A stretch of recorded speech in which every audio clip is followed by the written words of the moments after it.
నేర్చుకోవాల్సింది ఏంటంటే కన్నా తల్లిదండ్రులు అట్లా ప్రేమగా ఉండడం, వాళ్ళు చెప్పినట్టుగా వినడం, వాళ్ళకి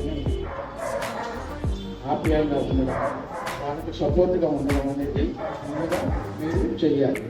ఆ తర్వాత మీరు స్కూళ్ళకు వచ్చినప్పుడు మిమ్మల్ని తీర్చిదిద్దుకున్న టీచర్కి గౌరవం ఇవ్వాలి, వారు చెప్పినట్టు మాట వినాలి.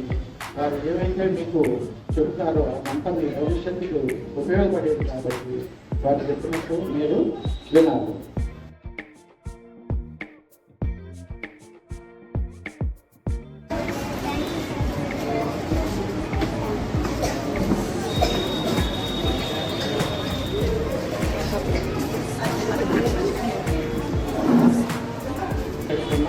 మేము తీసుకొచ్చి మాకు తెలిసిన పుస్తకాలు మీరు హాస్పిటల్ నుంచి పంపిణీ చేస్తున్నాం.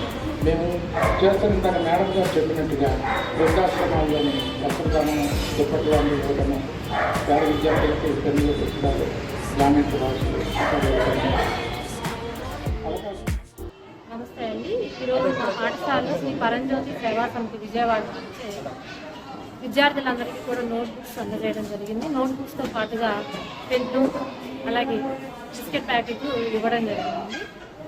ప్రపంచంలో ఉన్న ప్రజలందరూ కూడా, మానవులు ఎవరు కూడా ఇబ్బంది పడకుండా సంతోషంగా ఉండాలన్నదే మన ప్రతి మనిషి యొక్క అల్టిమేట్ గోల్ అన్నమాట.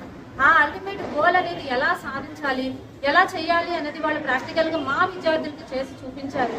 అట్లాగే ఒక మంచి సందేశాన్ని కూడా ఆ కన్వీనర్ గారు అయినటువంటి నాగేశ్వరరావు గారు అందజేయడం జరిగింది.